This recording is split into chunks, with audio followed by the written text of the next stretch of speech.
తెలంగాణ రాష్ట్రంలో నిర్బంధ పాలన సాగుతుందని మాజీ ఎమ్మెల్యే పెద్దపల్లి జిల్లా బీఆర్ఎస్ పార్టీ అధ్యక్షులు కోరకటి చందర్ అన్నారు. బీఆర్ఎస్ పార్టీ రాష్ట్ర వర్కింగ్ ప్రెసిడెంట్ కేటీఆర్ పిలుపు మేరకు గురుకుల బాట కార్యక్రమంలో భాగంగా గోదావరికని మైనార్టీ హాస్టల్ పాఠశాలను సందర్శనకు వెళ్లారు. ఈ సందర్భంగా ఆయన మాట్లాడుతూ గురుకుల పాఠశాలలో విద్యార్థులు సరైన వసతులు అందడం లేదని, సరైన భోజనం పెట్టడం లేదని విద్యార్థుల తల్లిదండ్రులు తెలపడం జరిగిందని, ఈ క్రమంలో BRS party working president KTR గురుకుల బాటకు పిలుపునివ్వడం జరిగిందని అన్నారు. గురుకులాల్లో విద్యార్థుల పరిస్థితి, వారి స్థితిగతులను తెలుసుకునేందుకు వస్తే పాఠశాల అధికారులు అనుమతులు లేవంటూ మాట్లాడుతున్నారని, ఇది దుర్మార్గపు పాలనకు నిదర్శనమన్నారు. ఇప్పటి వరకు 48 మంది గురుకుల విద్యార్థులు మృతి చెందారని చెప్పారు. గురుకుల పాఠశాలలో పిల్లలకు ఏ ఇబ్బందులు కలిగినా పూర్తి బాధ్యత ప్రిన్సిపల్ బాధ్యత అని ఆయన చెప్పారు. నిర్బంధ పాలనకు ప్రజల నుండి తిరుగుబాటు తప్పదని హెచ్చరించారు. రామగుండం నియోజకవర్గంలోని మైనార్టీ గురుకుల పాఠశాలలో సరిగ్గా తిండి పెట్టడం లేదు, కొంచెం బియ్యం బాగుండడం లేదు అని బయట ఉన్నటువంటి కొంతమంది తల్లిదండ్రులు వాళ్ళ పిల్లలు చెప్పిన సమాచారం మేరకు మాకు అందరికి కూడా చెప్పినటువంటి సందర్భంలో BRS party working president KT Rama Rao అన్నగారు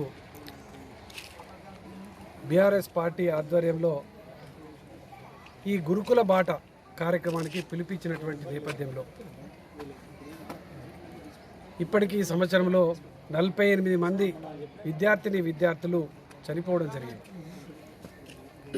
అనేక ఇబ్బందులు ఎదుర్కొంటున్నారు విద్యార్థులు.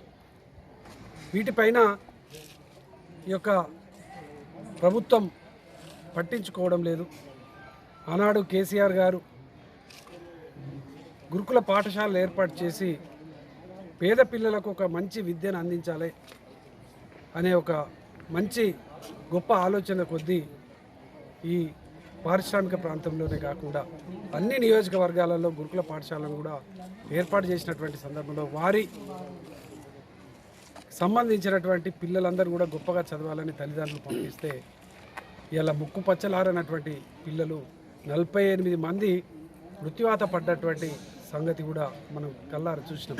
అందుకోసమే బీఆర్ఎస్ పార్టీ ఒక ప్రతిపక్ష పాత్రను కేటీఆర్ అన్న నాయకత్వంలో ఇలా ప్రశ్నించేటువంటి విధంగా, ఈ ప్రభుత్వాన్ని మేల్కొల్పేటువంటి విధంగా, ఇక్కడున్నటువంటి పరిస్థితులను ప్రజల దృష్టికి, ప్రభుత్వం దృష్టికి తెచ్చేటువంటి విధంగా ఈ యొక్క గురుకుల బాట కార్యక్రమాన్ని పెట్టుకుంటే కనీసం ఈ గురుకుల బాటకు సంబంధించినటువంటి వెళ్ళినప్పుడు అక్కడ ఉన్నటువంటి స్థితిగతులను చెప్పాలనే ప్రిన్సిపల్ అడిగితే కూడా గేటు మూసివేసుకొని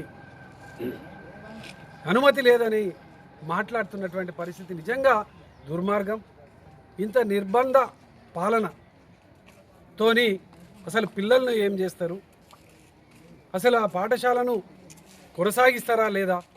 మీరు నిజంగానే ఆ గురుకుల పాఠశాలను మంచిగా నడిపిస్తే మేము గొప్పగా నడిపిస్తున్నామని చూపెట్టండి. మేము ఈ ప్రాంతంలో 5 ఏళ్ళు ఎమ్మెల్యేగా పరిపాలన చేసినటువంటి వాళ్ళమే. మరి పరిస్థితి చూసడానికి వస్తే కూడా ఆపడం అనేది నిజంగా చాలా దుర్మార్గం. గురుకుల మైనారిటీ విద్యార్థులను సమస్యలను అడిగి తెలుసుకున్నారు. గురుకుల బాట ఈ కార్యక్రమంలో కార్పొరేటర్ కల్వచెర్ల కృష్ణవేణి, నాయకులు అచ్చవేణు, నారాయణదాస్ మారుతి, చుక్క శ్రీనివాస్, సట్టు శ్రీనివాస్, బొడ్డు రవీందర్, ఎలుగురాల శ్రావణ్, కిరణ్, ఆవునూరి వెంకటేష్, టీఆర్ఎస్ నాయకులు పాల్గొన్నారు.